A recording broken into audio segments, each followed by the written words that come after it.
Assalamualaikum warahmatullahi wabarakatuh. Cerita sejarah Sang Hyang Putih.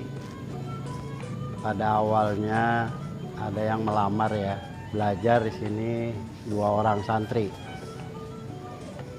Udah 35 tahun Babe tinggalin tuh jurus beksi Sang Hyang Putih. Nah, orang ngelamar ini 2 orang ini santri, 2 orang ini saya suruh pulang. Kemudian suruh datang seminggu kemudian. Datanglah beliau seminggu kemudian. Jurus yang udah 35 tahun Babe tinggalin itu akhirnya ketemu. Belajarlah anak 2 ini awalnya. Ya. Awal 2 orang, kemudian juga tahun demi tahun nambah. Akhirnya begitu langkah tahun ketiga, saya masih punya senior nih. Punya senior pada waktu itu almarhum Bapak Lurah Mursin, kakak perguruan saya. Saya diskusi dengan beliau. Bang, saya mau ngediriin padepokan beksi Sang Hyang Putih. Beksi pada waktu itu, nggak pakai Sang Hyang Putih. Kira-kira namanya gimana nih Bang? Sama Bang Lurah nih nanya. Kalau dulu kita belajar beksi itu di perguruan guru, namanya padepokannya Beksi Sang Hyang Monyet Putih. Nah, begitu Babe diskusi, konsultasi dengan teman, kakak seperguruan, beliau jawab, kasih nama Beksi Sang Hyang Putih aja Bang. Monyetnya kita suruh mondok dulu ke pesantren, jadi nggak pakai beksi Sang Hyang Monyet Putih. Gitu. Itulah awalnya perguruan atau padepokan beksi Sang Hyang Putih yang saya dirikan pada tanggal 27 Juli tahun 2001. Inspirasi dari Sang Hyang Putih itu karena memang lahirnya dulu kita di padepokan itu Sang Hyang Monyet Putih. Jadi kalau saya pakai nama guru kan saya murid nih. Dulu padepokannya kan sempat saya belajar tuh Sang Hyang Monyet Putih. Saya ini murid mendirikan padepokan. Jadi saya beri nama, inspirasi saya beri nama padepokan beksi Sang Hyang Putih. Itu judulnya. Kalau ciri khasnya padepokan beksi Sang Hyang Putih ini, kita setiap bulan Maulid itu namanya kita ngerasul. Kalau ngerasul itu kan disebutnya banyak orang disebutnya bid'ah. Yang benar ada bertawasul kepada Allah Subhanahu wa Ta'ala. Nah, disitulah anak-anak yang kita kasih amalan ya yang perlu dizikir untuk dirinya. Sebagai isi badannya itu datangnya bukan dari siapa-siapa, datangnya dari diri sendiri. Atas ridho Allah akan turunlah laduninya Allah pada murid-muridnya yang pada belajar di sini. Kalau pendiri itu saya berdua adik, Haji Sadlih namanya, dibantu dengan Pak Andi Setiawan, anaknya guru. Di nasihat Bapak Lurah Mursin, senior saya, itu sebagai pendiri. Babe memang ngebidangi di dunia persilatan. Bapak Haji Sadli di bidang dakwah. Dakwahnya adalah beliau yang mengajarkan tentang agama dan sebagainya. Jadi kita 2 pemimpin ini jadi berbeda. Silat ya silat, agama ya agama. Gitu. Jadi sampai saat ini juga kita masih ada pengajian bulanan beserta santunan.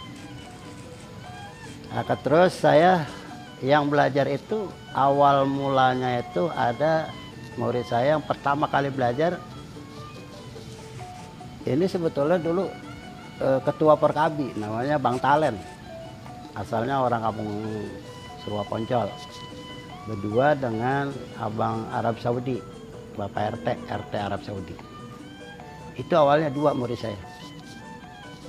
Ya ini belum jadi padepokan, masih begedik tuh masih di Tanah Merah. Ya, padepokannya udah kisaran tahun 2004 atau 2005, 2006 lah itu baru saya bangun. Kalau untuk belajar, ya silakan aja orang dari mana aja, bahkan kita udah melalang buana gitu ya. Dari anak jalanan sampai anak sekolahan, ya, anak mahasiswa, bahkan sampai kakek-kakek ada yang belajar kemari, bawa sampai ke pondok pesantren. Kalau belajar kita nggak ada batasan, nggak ada batasan umur satu. Juga kita nggak mantang itu loh, mau orang apa, mau agama lu apa, silakan aja belajar. Yang penting nawa itu niat sesuai dengan akidahnya masing-masing. Banyak silaturahmi di antara teman-teman yang masih pada punya padepokan, kita mengajak, ya, kita diskusi, kemudian kita adain kegiatan-kegiatan, ada lomba, ada festival, gitu kan. Nah itulah, jadi kita harus begitu. Kalau kita sama ini kita tutup mata di era modern kayak gini, ya budaya itu tenggelam, pelan-pelan itu tenggelam. Kita harus cerdik saat ini menyiasati dan menyikapi tentang budaya kita itu sendiri. Harapan ke depan kita udah ciptakan bintang-bintang yang sangat luar biasa, ya. Jawara-jawara yang sangat luar biasa, baik itu laki maupun wanita, para pelatih, para pengurus dan sebagainya, kita tetap kita pertahankan. Saya sebagai pejuang pelestari budaya Betawi sampai titik darah terakhir, saya akan perjuangkan.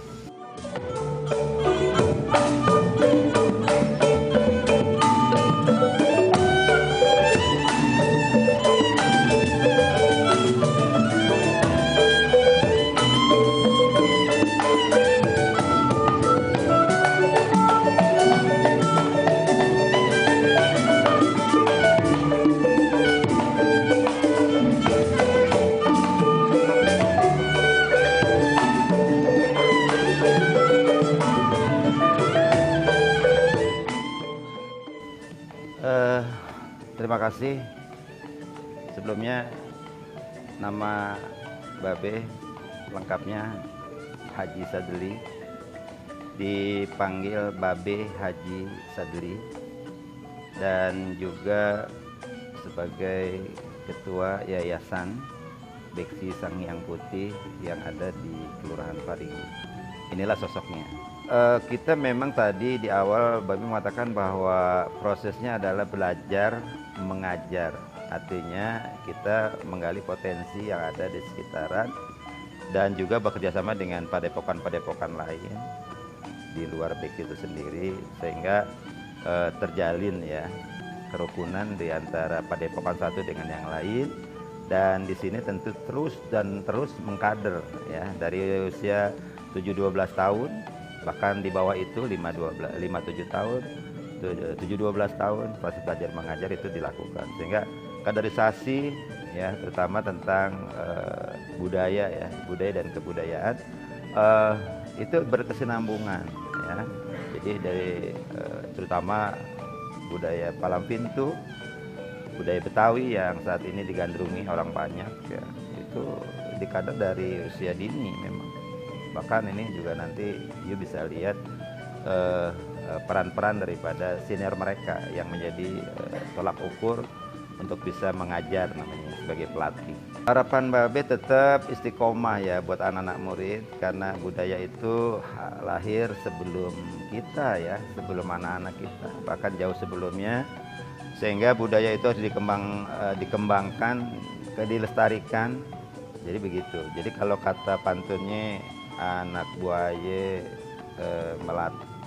melatah di pagi hari, anak buaya mencari makan, melatahnya di pagi hari. Itu pantunnya. Budaya itu harus dilestarikan. Kalau bukan kita itu siapa lagi gitu loh. Sehingga itu perlu dilakukan sinergi antara teman-teman media, teman-teman simpatisan, teman-teman para pelaku budaya maupun seniman. Ya, dia bisa melakukan sumbangsi yang ada di Sang Hyang Putih. Ya, ini wadahnya ini seperti ini.